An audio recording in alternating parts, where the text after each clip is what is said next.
Page One Inside the New York Times is a 2011 documentary that was released back in September, and I didn't have the opportunity to see it, so now I have watched it on Netflix. It is directed by Andrew Rossi and stars David Carr, Tim Arango, Julian Assange, Carl Bernstein, Bruce Headlam, Bill Keller, Brian Stetler, and Jimmy Wales.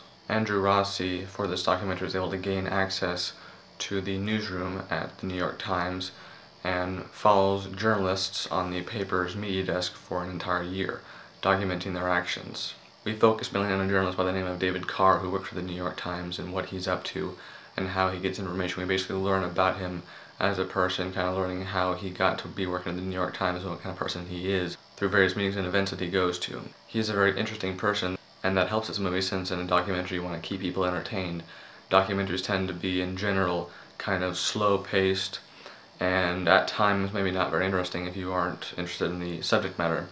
But for this film, I was intrigued, and it kept my attention the entire time. David Carr was a very interesting person to follow. He had a lot to say.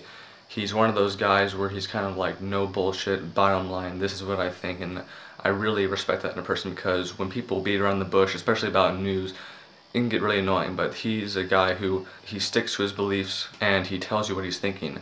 And even though we don't spend the entire documentary with David Carr, I felt like I really knew who he was by the end of this documentary, and felt like I kind of knew his story. He's just a very interesting character.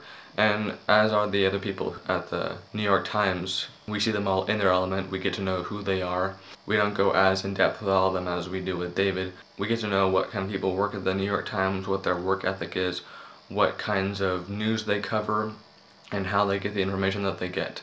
It's a very interesting documentary, and I'm not one to really be interested in this kind of stuff. I don't read the New York Times. I don't generally read the paper in general. I'm always looking for, you know, movie times or whatever. I'm never looking up articles in the paper unless it's for school, which that's long gone. So for anyone who has not seen this movie, I highly recommend it.